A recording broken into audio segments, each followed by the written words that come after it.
We're talking about body confidence and body image today with the amazing Robin Wilson-Beattie from @SexAbled on Twitter. And I'm Kathy Bartoli from theintimacydojo.com.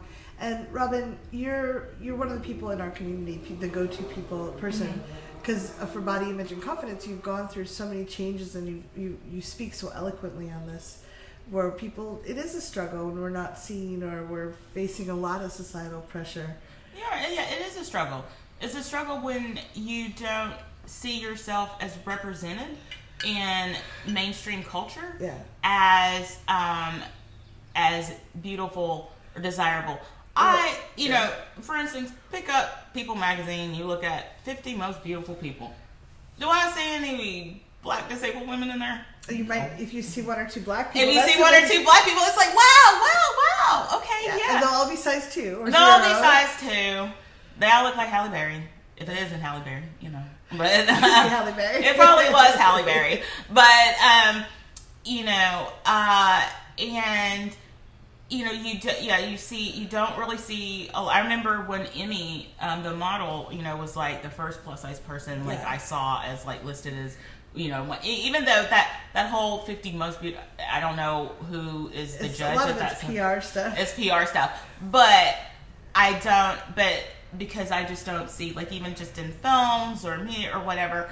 I saw one time I saw a black woman character with a cane who was she was some kind of head of something and had to do with a spy network or some shit like that. Oh, that's cool. I was just like, wow, can we bring her back in something else? Because but I know that it's an actress that I don't normally see with a cane, but this person did.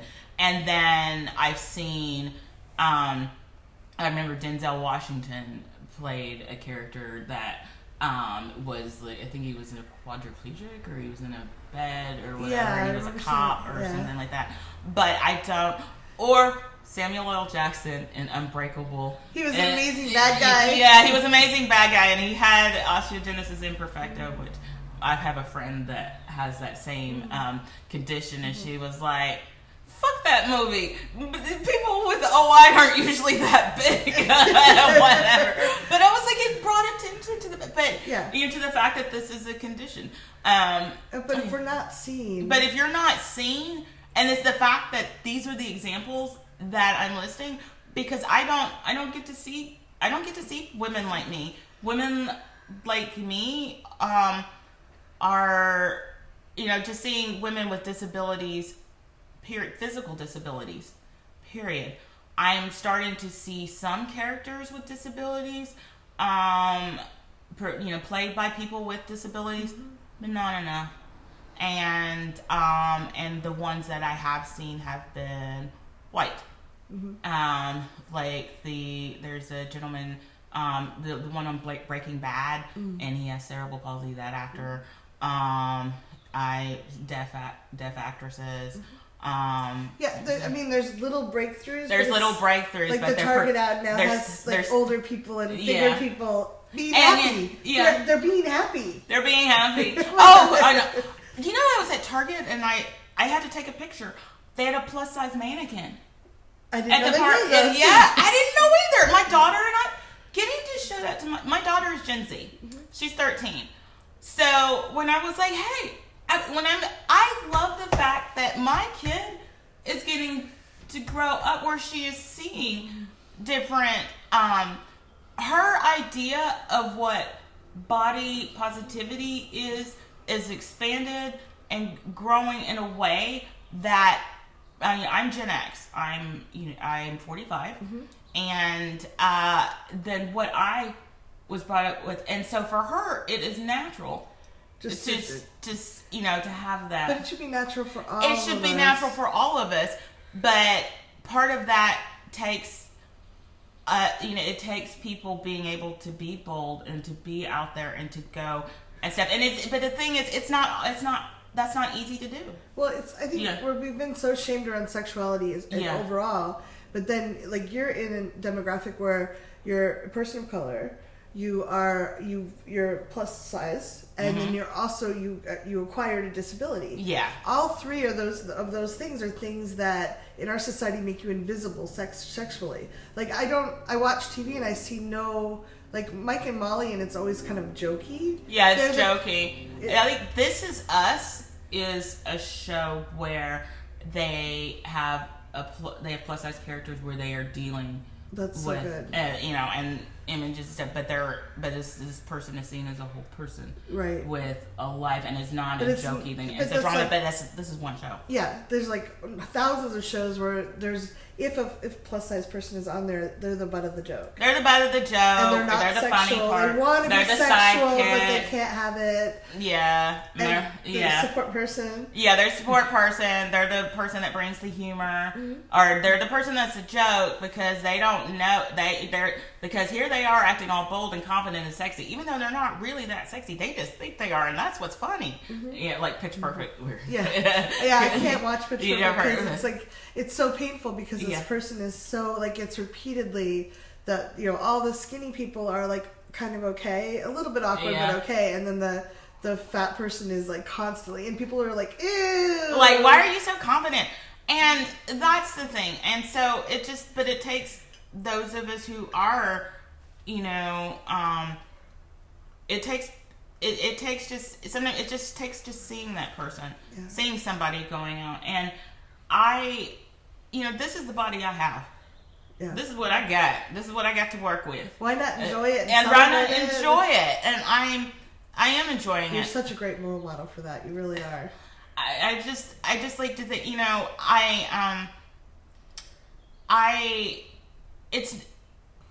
it's not that, I have my good days and my bad days. Mm-hmm. I have days where I'm like today, I'm like, ooh, I look good. Today's cute, but I'm happy. Yeah. Fun. Get to hang out and relax last night, watch the movie. Yeah, exactly. And, and get that awesome, peer support and friendship and stuff, because that's, to me, that's what makes me feel confident and beautiful, is being with other friends and people and feeling love, being able to give and receive love.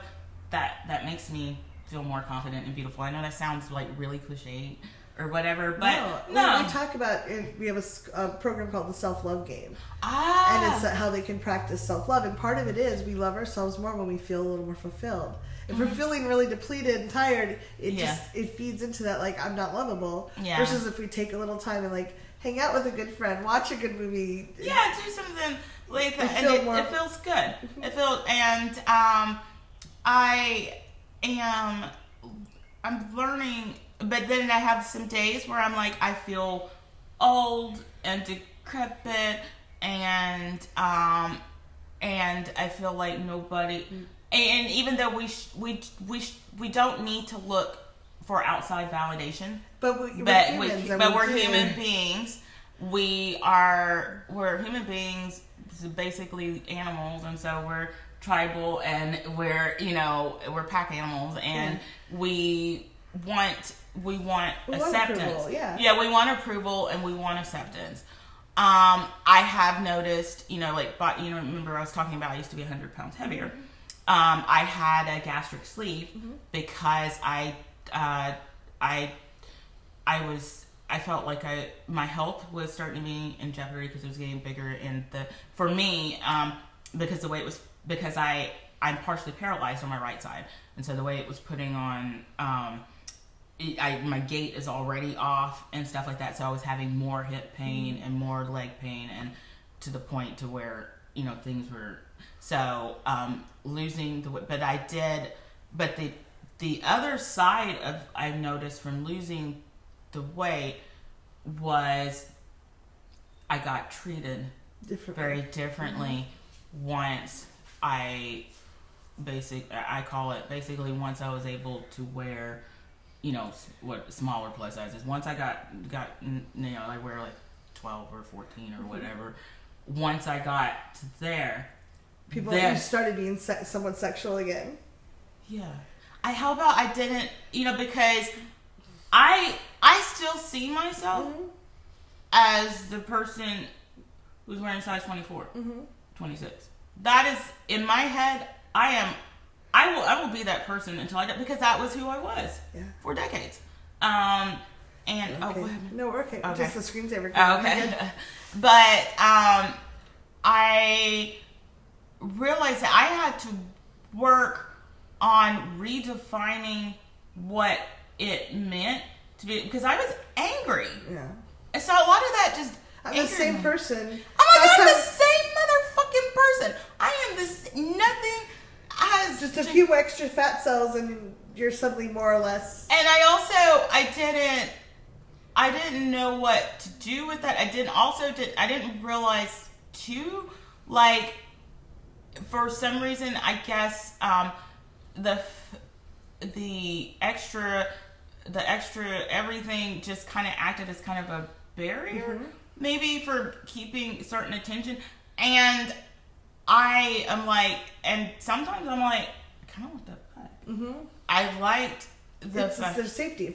There's a safety in that, and you know, and of course, you know, when I, you know, being bigger and stuff, a lot of that, you know, was whatever, you know, with my relationship with food or whatever, and I still have the same things with it, but you know, but it did change me to think about, oh wow, okay, so this is how I am perceived. What does that mean? But also that, and then there's some negative messages from that too that I've got. I'm like, oh well, then in order to get acceptance, or in order to continue to keep growing and like, you know, whatever, then I have to stay this size, or I have to lose even more weight, or whatever. And versus I get to be effective and powerful and a human being no matter where I am. And so I don't have it all figured out, but I'm working on it and I'm just doing my best. But and I'm learning every day. But what I have learned is, you know, this is me. This is who I am right here, right now. And as I'm growing older, oh Lord, I'm having to change beliefs and now it's not even so much these days about like the disability or my color or now I'm like, I'm getting older. What does that mean? Because now I'm like going, I love, I look good black, don't crack, you know. But no, you know, that's what my aunt said. I'm always like, wait, good black? What do you mean by that? What do you mean about bad black? What's that? Anyway, but I think she means if you're, you know, living a good, clean, healthy life or whatever. But whatever. It's just melanin is, and also fat is a good wrinkle filler. Yeah, it keeps all the wrinkles plumped out. Yeah, exactly. So, and you know, but just thinking about, you know, aging and, you know, how, especially particularly for women in our society. Because after a certain age, you're no longer sexual. Yeah, and so it's like, oh, so therefore you're looking like you can't bear children. So therefore you're not you can't reproduce. So therefore you are not worth as much as a person because you're not able to bear babies. Even if you never choose to. Yeah, that's what I'm saying. It has nothing to do with whether, you know, you were child free or whatever. But yeah, you're past due. It's like, oh honey, you expired. Yeah, so sorry, like some bad eggs. Yeah, you got some bad, you know, and you know, right now like perimenopause is kicking in, and it's like, and so that comes with, you know, hormones, and also like, oh, so does that mean now if, you know, since the change of life is coming, does that mean that means a change in life and how I look and how other people are going to see me or include me in society? There's a lot of pressure. And I mean, I am a product of my culture. I've been thinking about things like plastic surgery, you know, all the things that go, I will have to say this. It's because of the weight loss and then the boobs look like feed sacks. I know. I'm sorry. I'm probably telling y'all way too much. No, but I think people have these thoughts. Yeah, we have these thoughts. Share yours. Oh, I will share all my shit. Well, and you're normalizing that we have good days and bad days. We all do. We have good days and bad days, but it's affected for me. I'm like, okay, I have this body, but this is my body, and I get to make choices for it. Right. The same way I do about my tattoos or whatever, or my hair. I have guilt around, oh my God, plastic surgery is for vain people, for plastic people. However, I kind of want the girls lifted up because I wear a lot of dresses and I would like to like the way I look in those, but also because I've never ever had boobs that stood up. And I've always been big boobs. I've always been big boobed, and they've always just like not, finding bras and stuff. And I was just like, this is something for me. And I'm thinking about it. I've just got stuff bookmarked. I haven't done shit. Have I gone to a consultant? No. But is it in the back of my mind that, hey, this is an option if you want it?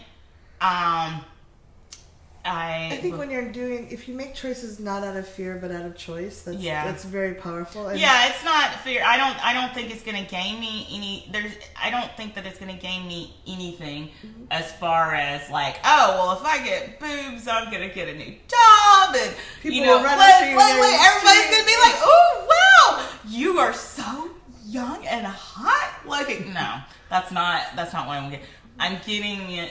I'd be getting it for me because of how I feel how I want it to look, and also because it's just something I've wanted it for years. Yeah. I like that we have the power to create some things for ourselves, and it's okay to I think it's important to look at it and say, am I doing this because I feel like society's pressuring me this, or that I won't survive if I don't do this, or am I choosing it because this might feel fun to experience? Yeah, exactly.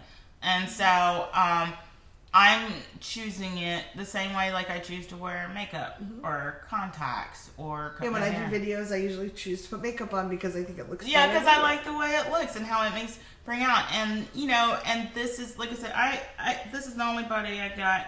And if I feel like I want to do this so that I can enjoy, for a while seeing what is, having, boobs that go up and fit in my clothes the way I want them to, because I wear a lot of vintage, and I like the way, because I wear it anyway, and I like that. But I'd like to be able to, because right now I'm having problems because trying to find the right bra and stuff because things are so heavy. Well, it's very frustrating. It's very frustrating. Like when I go look for bras, I'm a bigger woman. There's not 50 different colors. And I have had big boobs even before I gained weight, and then it's there's only so many. I had to go to, in the UK, they sell large size bras, even just in the grocery store. Oh, nice. I know, I was like, I can get a bra for 10 pounds, which is about $12, $13. Yeah. Oh, no, the pound has dropped. Brexit. Woo. Yeah, it's $132, $140. It's amazing exchange rate. But but here, in the States, having to go to specialty stores to find. And even then, bras. It's not 50 colors. There's 3 colors. You get 3 colors. And not pretty lacy things. And forget trying to find a strapless. Yeah. Yeah, but even though, so that is, those are all things to think about, but it's just, we're figuring this out, but I feel like just the more people are you know what, fuck what other people are going to try to tell me. Yeah. I mean, I can tell you more stories about what other people tell you, and then what, okay, I'll leave you with this. This is one thing.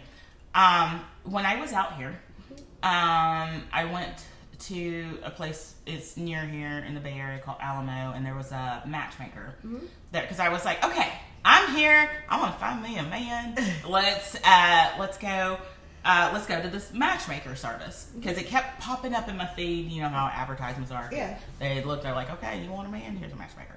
So I went, and the lady took one look at me, and she goes, well, I won't sign. She goes, I wouldn't sign you up because it'd be a waste of money. She goes, black girls, I only maybe tried to give them a trial run for 6 months. What? Because nobody wants to date them. And she's like, not even the black guys. What? Oh yeah, that was here. Oh, that's 2016, people. Okay, and that's here in the Bay Area. Yeah, and like I said, this is a matchmaking service in Alamo. Then she told me, and she goes, also, she was looking at my age because at the time I was like, 43. Yeah. And she goes, Ann, you're too old. And she was like, Ann, she goes, that. She pointed to my walker. She goes, and that. Like the disability. Wow. She was like, no. She goes, even if you were a millionaire, I couldn't find you somebody. And I was like, I said, you know what? I don't care what you say. I know my value. I know my worth. Uh-huh. And I was like, you have plenty of dates. Yeah, exactly. I said, and I can find partners. Yeah. And I can find someone. And I was like, and I can find someone. I'm so sorry I had to go through that. Because someone in authority would position them as authority because you're going there to see if they can help you. Yeah. And they're like, no. No, they're like, oh, good luck. You can't find anybody. We can't help. And I was just like, and she goes, also, I'm just doing you a favor. She acted like, I'm just doing you a favor. She goes, don't sign up with any other matchmaking services because they're just going to be wasting your money. They're just going to take your money. I'm just telling you the truth. Wow. That was so hard to like, And, I was just angry. I didn't cry. I was just mad. I was thinking, this is bullshit. This is bullshit. Especially because I'm like, I know myself. I know my worth. Also, what had happened, before I'd even gone to that matchmaker, I, got on, I'd been coming out here on trips, going on Tinder, and I was like, shit. God, you have a lot of education, that's a lot the of thing. Confidence, but somebody else that went like that, and I'm just like, and so, but I had a lot of shame around that too, mm-hmm. after that encounter, because I was like, is that how the rest of the world sees me?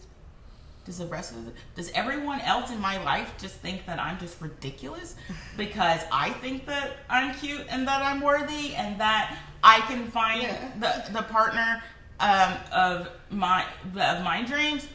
Well, and you seem to do pretty well. Yeah, and I'm telling well. And I have a nesting partner, which is my husband, and he's good to me. I have other people and loves in my life. I don't know what the fuck that lady was talking about, she was very, very wrong. And so I feel like that's a prime example of the world tries to tell you it really does that you aren't, that you don't matter. Yeah.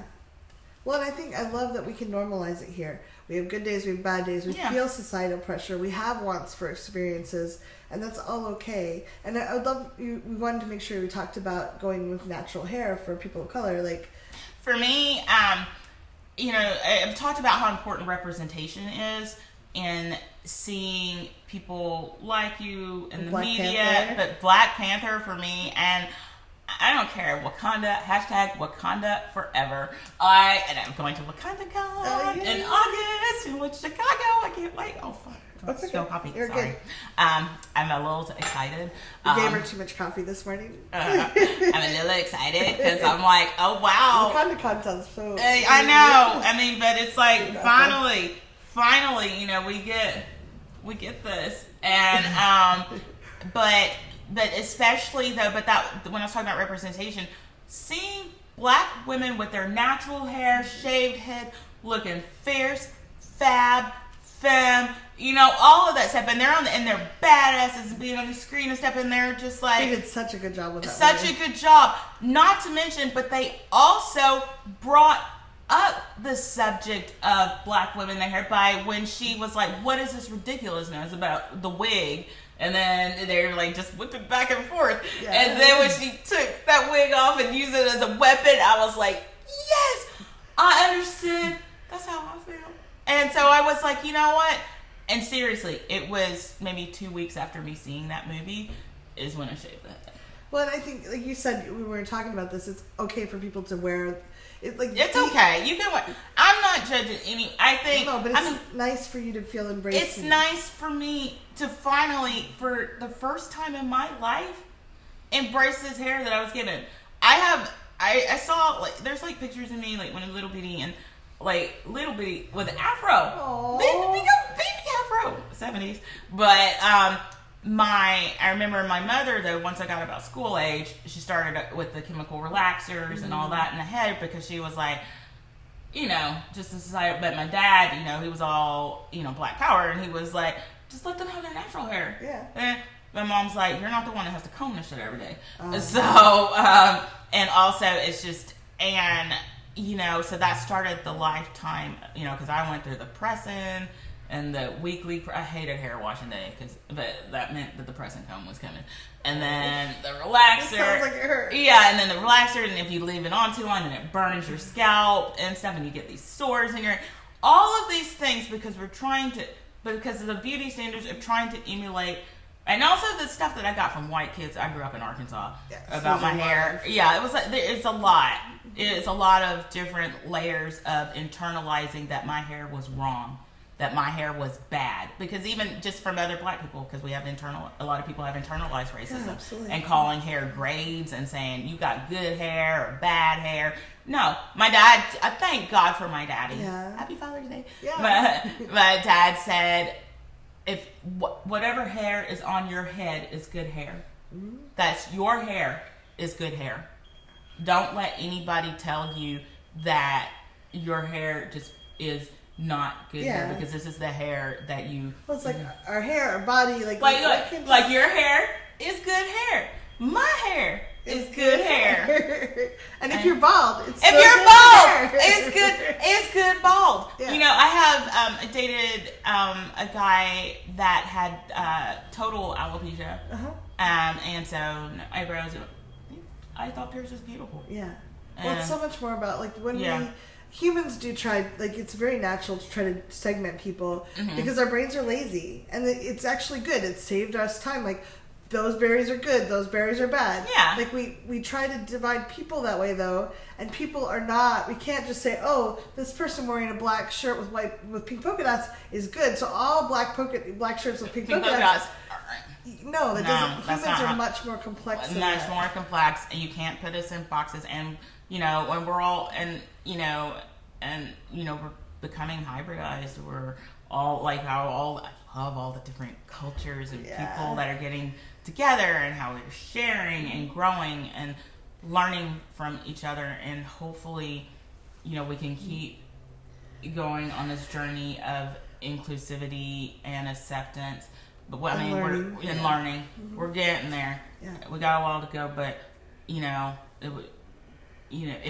looking to examples and talking with other people and videos like this. Yeah. Help figure it out. Yeah, and just normalizing it. That we all have struggles. We all have struggles. Everybody's got their shit. Yeah. I really appreciate you joining us, Robin, and sharing all your great stuff. Thank you for having me, Kathy. I appreciate it. Thanks for being such an amazing role model out there, that you can be disabled, you can be black, you can be older, you can be bigger, and you can still be just completely awesome.